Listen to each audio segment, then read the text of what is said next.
نستعينه ونستغفره ونؤمن به ونتوكل عليه ونعوذ بالله من شرور أنفسنا ومن سيئات أعمالنا من يهده الله فلا مضل له ومن يضلله فلا هادي له وأشهد أن لا إله إلا الله وحده لا شريك له وأشهد أن محمدا عبده ورسوله صلی اللہ تعالی علی خیر خلقہ محمد وعلی آلہ واصحابہ اجمعین اما بعد فاعوذ باللہ من الشیطان الرجیم بسم اللہ الرحمن الرحیم ان الحکم الا للہ علیہ توکلت وعلیہ فلیتوکل المتوکلون وروی عن حذیفہ رضی اللہ تعالی عنہ قال كان النبي صلی اللہ علیہ وسلم اذا حزبه امر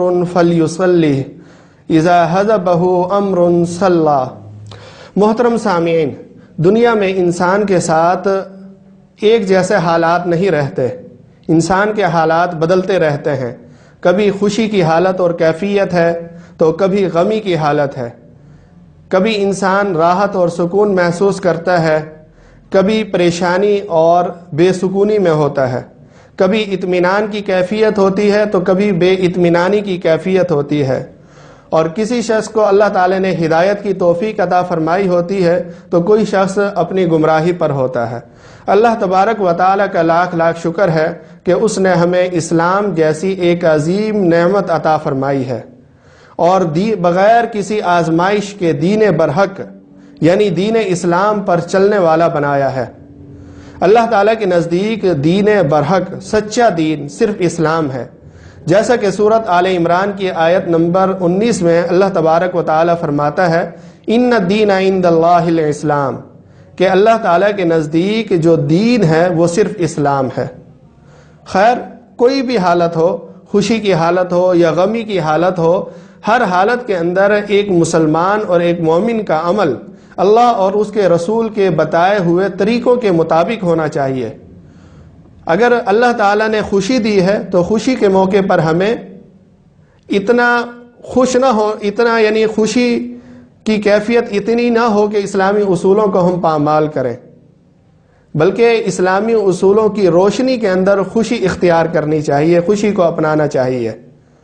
اسلامی اصولوں کو پامال کر کے بے مہار نہیں ہونا چاہیے، اور اگر کوئی پریشانی کی کیفیت ہے، بیماری کی کیفیت ہے، کوئی مشکلات آ چکی ہیں تو ان میں صبر و تحمل کا مظاہرہ کرنا چاہیے، اور 3 کام خصوصیت سے کرنے چاہیے۔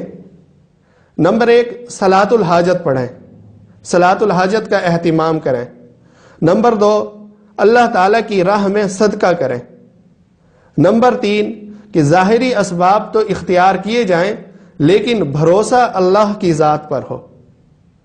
تو کوئی بھی حالت ہو تو سب سے پہلے انسان کو صلاۃ الحاجت کی طرف متوجہ ہونا چاہیے، کیونکہ انسان کی طرف جو پریشانیاں آتی ہیں وہ اللہ تعالیٰ کی طرف سے یا تو آزمائش ہوتی ہیں یا پھر اس کے درجات کی بلندی کا سبب بنتی ہیں۔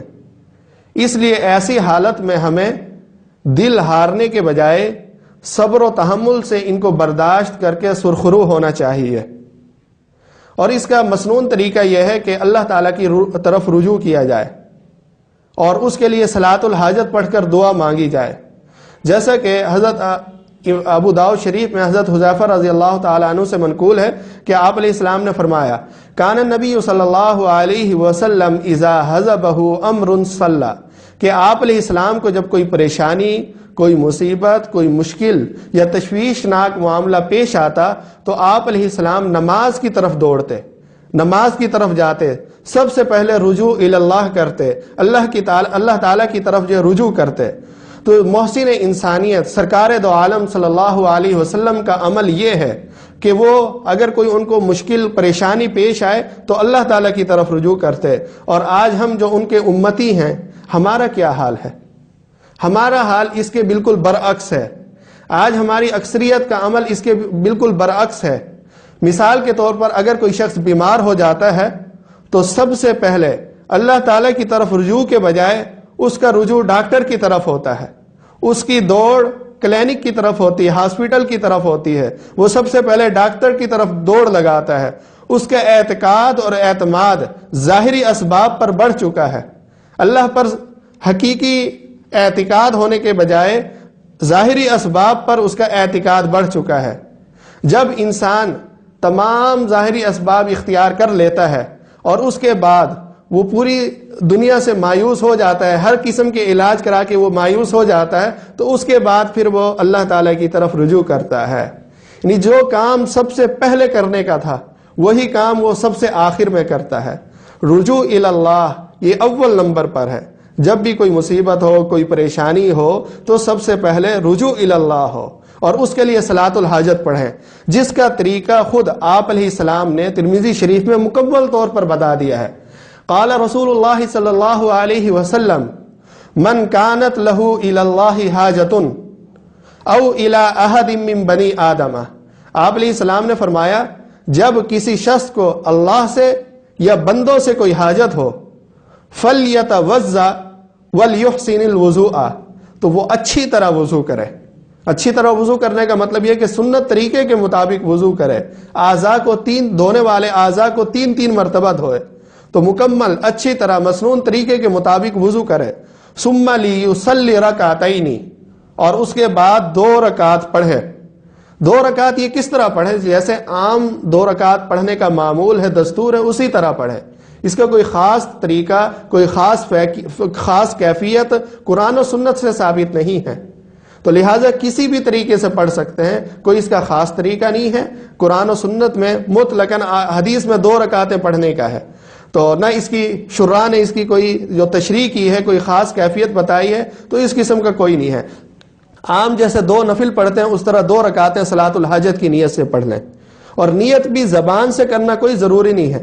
بعض لوگ سمجھتے ہیں کہ زبان سے نیت کرنا ضروری ہے، تو لہٰذا ہمیں نیت بتائی جائے مخصوص طریقے کے مطابق، جیسے نماز میں بعض لوگ کرتے ہیں 2 رکعت نماز، مثلا فجر کی ہیں 2 رکعت نماز فجر، پیچھے امام کے منہ میرا خانہ کعبہ شریف کے اللہ اکبر، یہ مخصوص، تو یہ الفاظ وغیرہ کوئی ضروری نہیں ہے دعا کے۔ دعا دل کے ارادے کا نام ہے، دل میں آپ کا ارادہ ہو کہ میں فجر کی نماز پڑھ رہا ہوں، بس یہ نیت کافی ہے۔ تو اسی طرح 2 رکعت جب صلاۃ الحاجت پڑھنی ہے تو اس میں اگر آپ کے دل میں یہ نیت ہے کہ 2 رکعت صلاۃ الحاجت میں پڑھ رہا ہوں، بس یہ نیت کافی ہے، زبان سے نیت کرنے کی کوئی ضرورت نہیں ہے، کوئی ضروری نہیں ہے۔ پھر 2 رکعت پڑھنے کے بعد کیا کیا جائے؟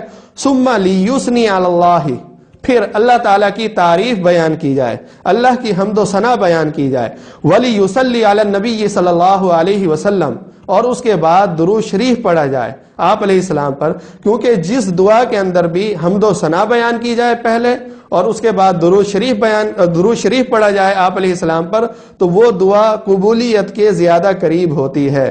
تو اس لیے آپ علیہ السلام نے دعا کا طریقہ یہی بتایا ہے کہ 2 رکعت پڑھیں اور اس کے بعد حمد و ثنا بیان کریں اللہ تبارک و تعالیٰ کی، اور اس کے بعد آپ علیہ السلام پر درود شریف پڑھیں۔ اس کے بعد اب ثم لیقل، اور پھر کہے، یعنی جس کو حاجت ہے، کوئی پریشانی ہے، تو پھر وہ یہ دعا پڑھے، لا الہ الا اللہ الحلیم الکریم، سبحان اللہ رب العرش العظیم، الحمد للہ رب العالمین، اسألک موجبات رحمتک وعزائم مغفرتک والغنیمۃ من کل بر والسلامۃ من کل اسم، لا تدع لی ذنبا الا غفرتہ ولا ہما الا فرجتہ ولا حاجتا ہی لک رضا الا قضیتها یا ارحم الراحمین۔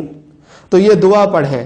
دعا کیا ہے کہ لا الہ الا اللہ الحلیم الکلیم، کہ اللہ کے سوا کوئی معبود نہیں جو بردبار اور بزرگی والا ہے۔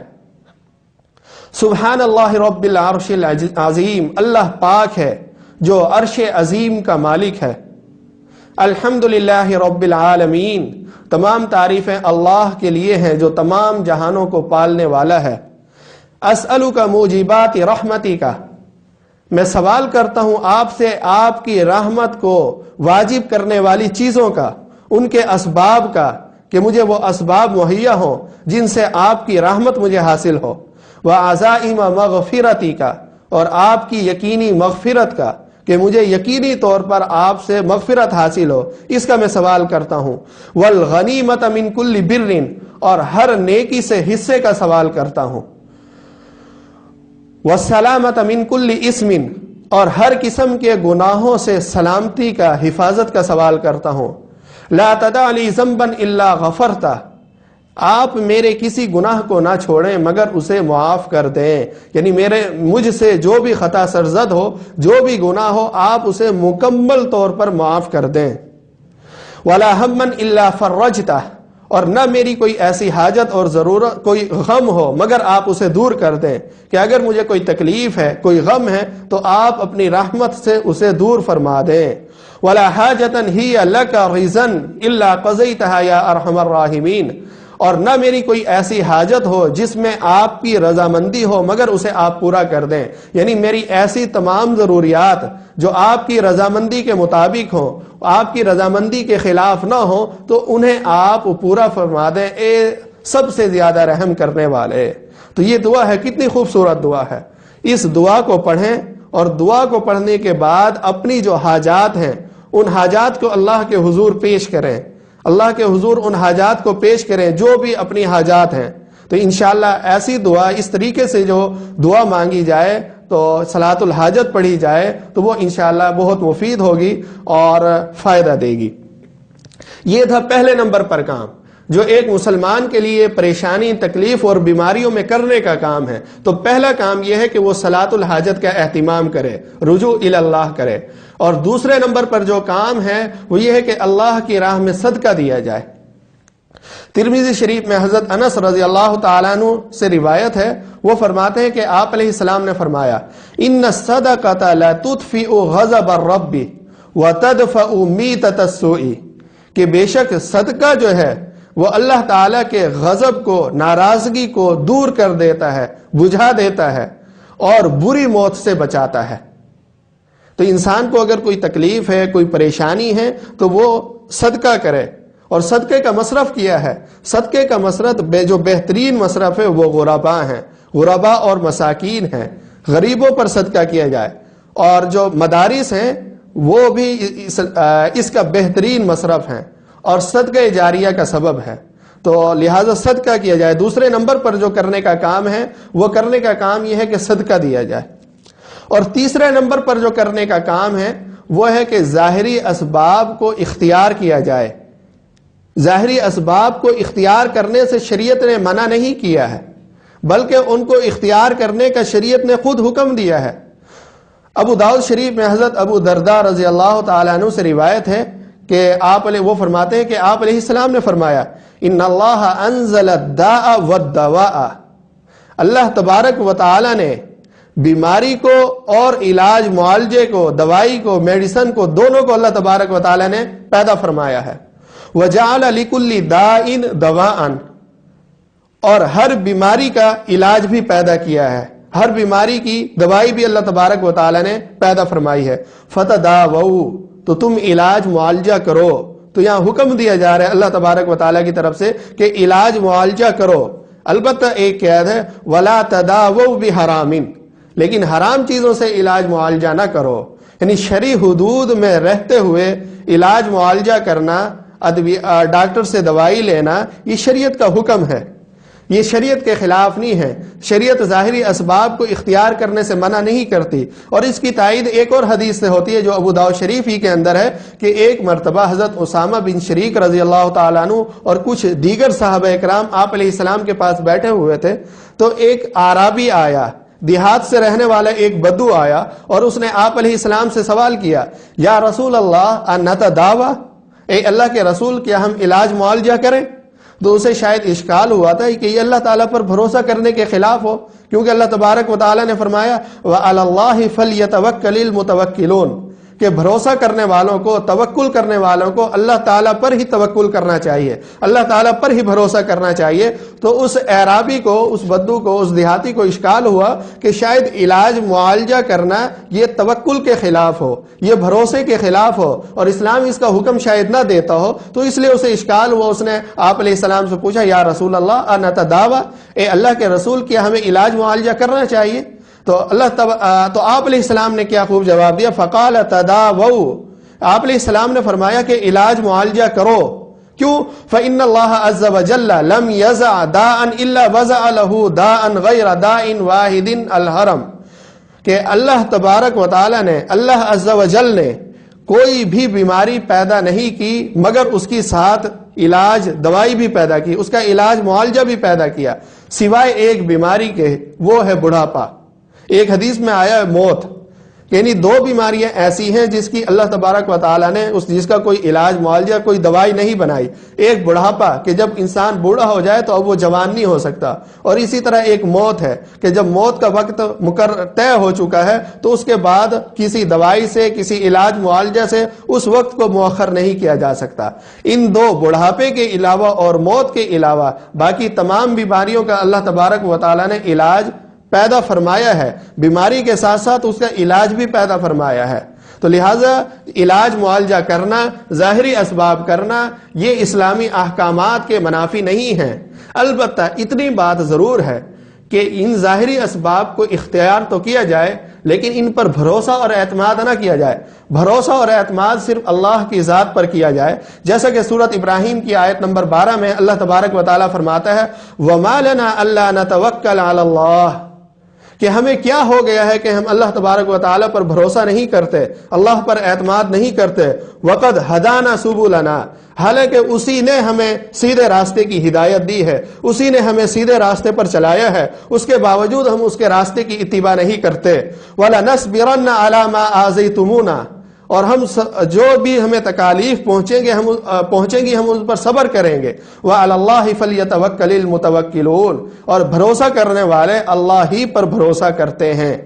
تو ایک مسلمان اور ایک غیر مسلم کے اندر فرق صرف یہی ہے کہ غیر مسلم صرف ظاہری اسباب پر بھروسہ کرتا ہے، وہ ظاہری اسباب اختیار کرتا ہے اور انہی کو وہ مکمل کل کائنات سمجھتا ہے اور انہی پر وہ بھروسہ کرتا ہے. جبکہ ایک مسلمان ظاہری اسباب کو اختیار تو کرتا ہے لیکن اس پر بھروسہ اور اعتماد نہیں کرتا، بلکہ وہ بھروسہ اور اعتماد اللہ کی ذات پر کرتا ہے، اللہ تبارک و تعالیٰ پر کرتا ہے. مثال کے طور پر ایک شخص بیمار ہو جاتا ہے تو اس کے لیے وہ کچھ ظاہری اسباب اختیار کرے گا.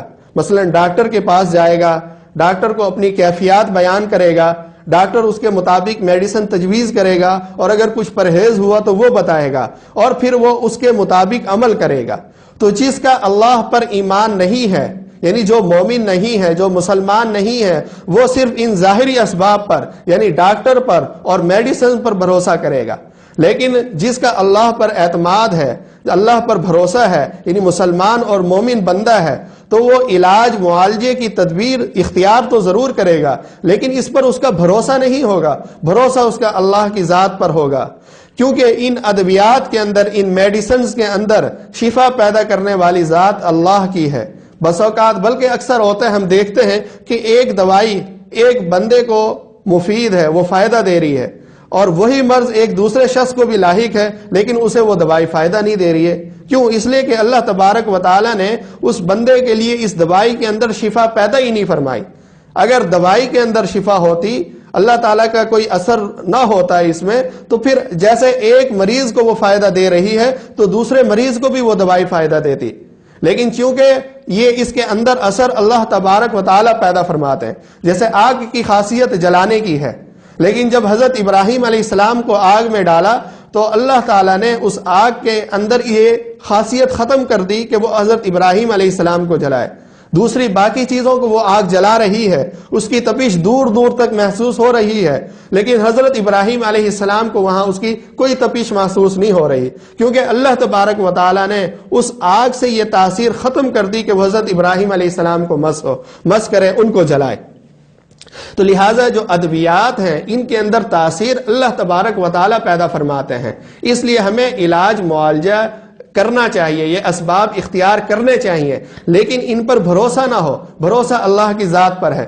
ایک اللہ والے نے کیا خوب فرمایا کہ دین در حقیقت زاویہ نگاہ کی تبدیلی کا نام ہے. نگاہ کی تبدیلی ہو، نگاہ کا جو زاویہ ہے یہ تبدیل ہو جائے تو یہی دین کا نام ہے.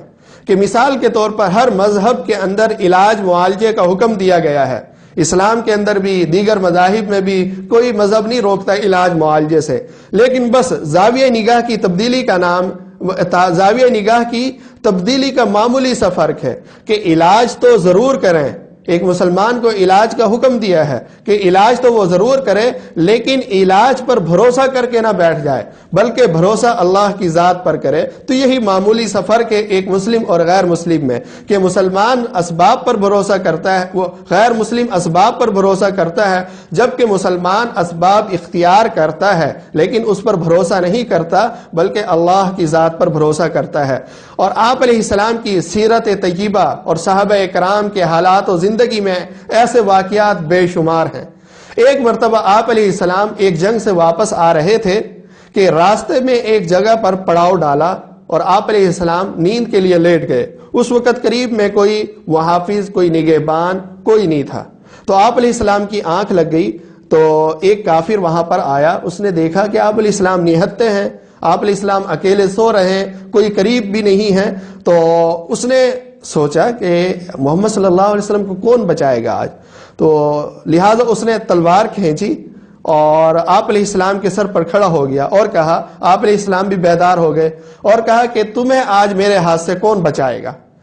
تو وہ سمجھ رہا تھا کہ آپ علیہ السلام ایک دم پریشان ہو جائیں گے، گھبرا جائیں گے، تو لیکن آپ علیہ السلام کے چہرے مبارک پر کہیں بھی پریشانی کا کوئی آثار نظر نہیں آیا، بلکہ آپ علیہ السلام نے اطمینان سے اسے جواب دیا کہ مجھے اللہ تبارک و تعالی بچائیں گے۔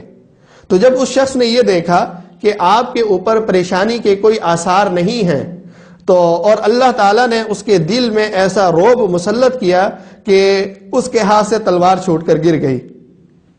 اب آپ علیہ السلام نے وہ تلوار اٹھا لی اور فرمایا کہ اب بتاؤ تمہیں کون بچائے گا۔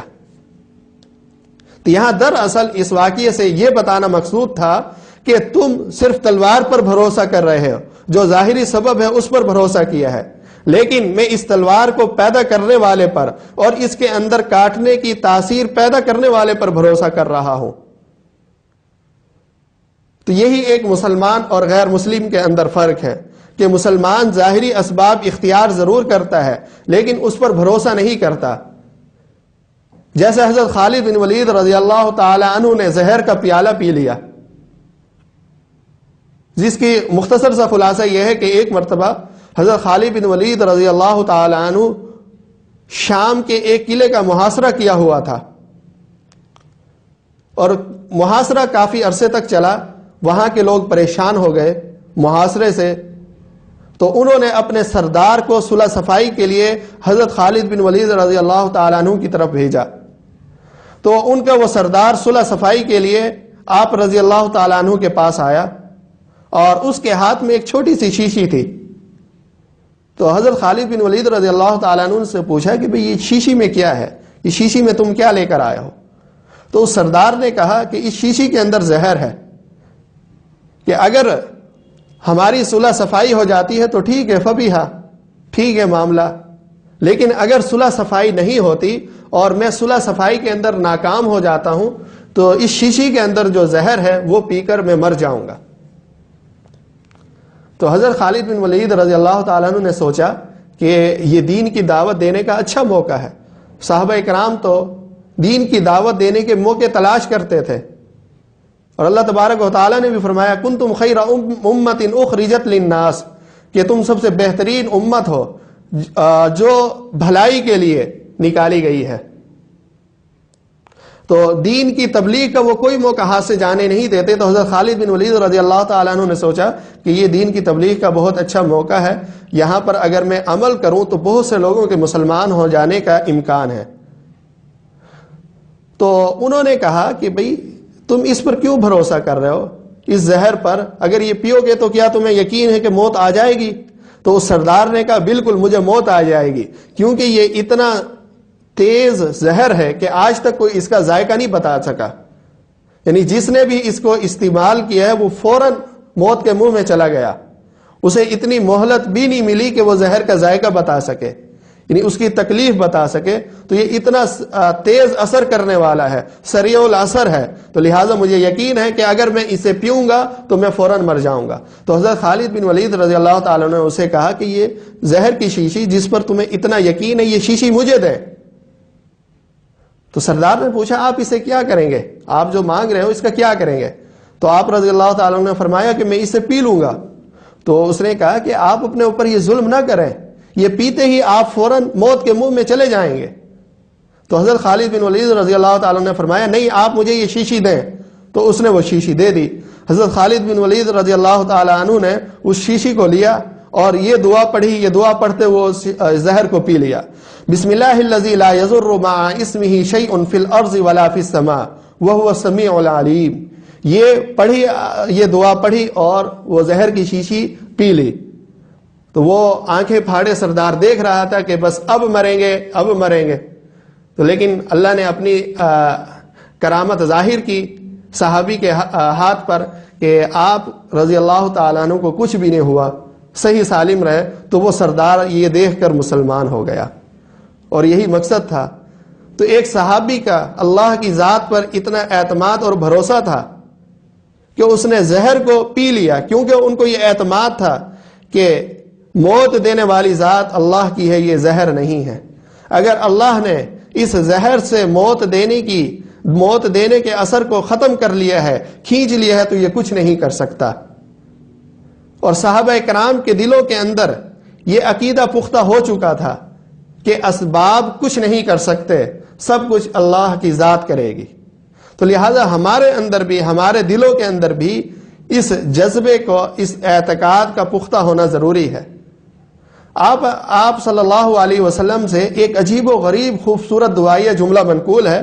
جب بھی آپ علیہ السلام کوئی کام کرتے، ظاہری اسباب اختیار کرتے، تو اس کے بعد یہ جملہ بھی فرماتے کہ حاصل جہد علیک التکلان، کہ اے اللہ میری طاقت اور استطاعت میں جو کچھ ممکن تھا وہ میں نے اختیار کر لیا ہے، لیکن بھروسہ آپ ہی کی ذات پر ہے، آپ ہی کی رحمت سے، آپ ہی اپنی رحمت سے اس مقصد کو پورا کر سکتے ہیں۔ تو کتنی خوبصورت دعا ہے کہ آپ علیہ السلام بھی خود کہ اسباب بھی اختیار کرتے اور اس کے بعد بھی یہ دعا فرما رہے ہیں حاصل جہد علیک التکلان، کہ یہ میری طاقت تھی، میرا جو کچھ ممکن تھا وہ میں نے اختیار کیا، ظاہری اسباب اختیار کیے، لیکن بھروسہ آپ کی ذات پر ہے۔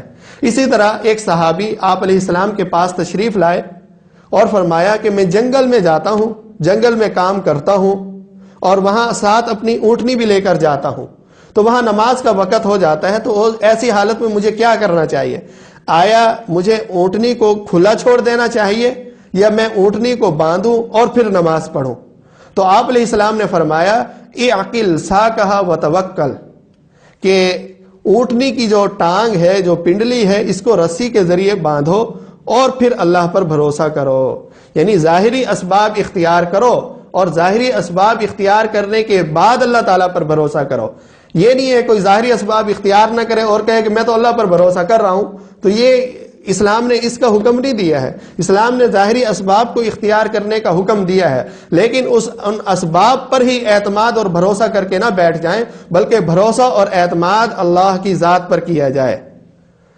اور بالفرض اگر کبھی ایسی حالت ہو، جلدی میں ہے، یا کوئی ایسی کیفیت ہے کہ نماز پڑھنا ممکن نہیں ہے، صلاۃ الحاجت ممکن نہیں ہے، تو اس صورت میں جو دعا ابھی گزری ہے وہ دعا پڑھیں اور اس کے بعد اپنی جو حاجت ہے وہ اللہ کے حضور پیش کریں۔ اس کے علاوہ بخاری و مسلم اور دیگر کتب حدیث میں دیگر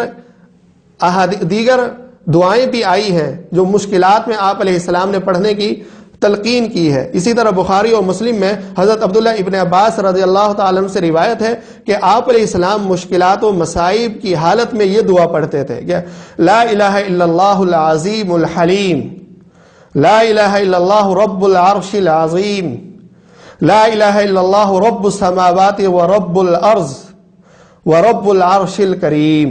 یہ دعا آپ علیہ السلام پڑھتے تھے۔ کیا نہیں ہے کوئی معبود سوائے اللہ کے جو بزرگی والا ہے اور بردبار ہے، نہیں ہے کوئی معبود اللہ کے علاوہ جو عرش عظیم کا مالک ہے، اور نہیں ہے کوئی معبود اللہ کے علاوہ جو زمین و آسمان کا رب ہے، ان کو بنانے والا ہے اور عرش عظیم کا مالک ہے۔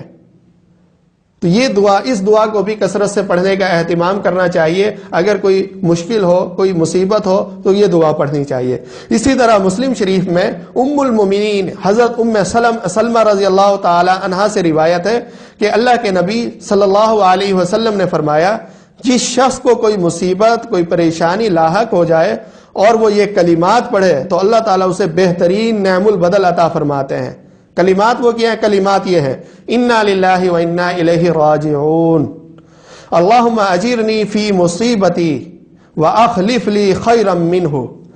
ہم سب اللہ کے لیے ہیں اور اسی کی طرف ہمیں لوٹ کر جانا ہے.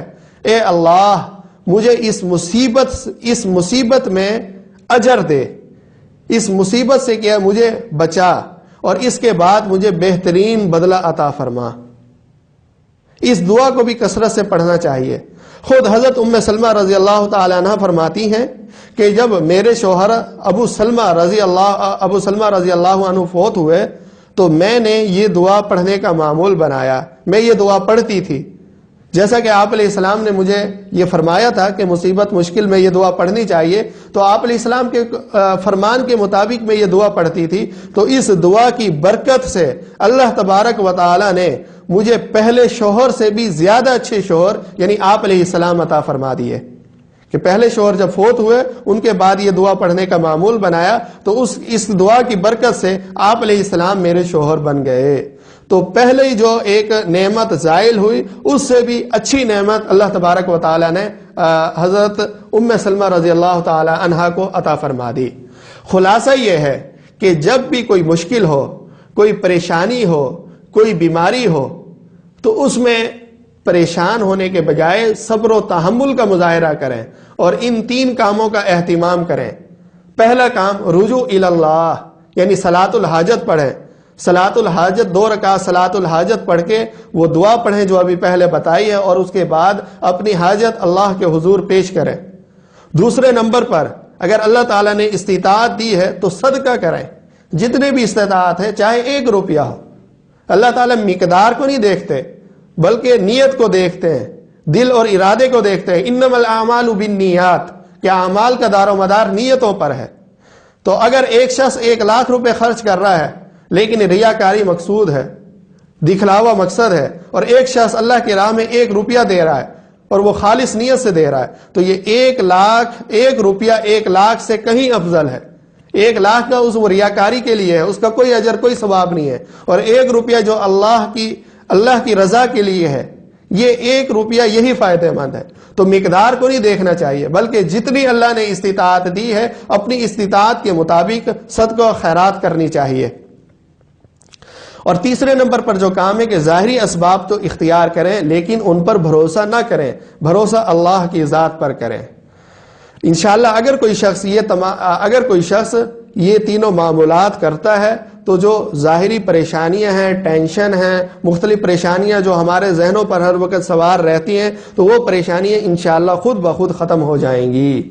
دعا ہے کہ اللہ تبارک و تعالی مجھے اور آپ کو عمل کرنے کی توفیق عطا فرمائے، اور جس کو بھی کوئی پریشانیاں ہیں اللہ تعالیٰ انہیں خیر و عافیت سے دور فرمائیں اور ان کا بہترین نعم البدل عطا فرمائیں. وآخر دعوانا ان الحمد للہ رب العالمین.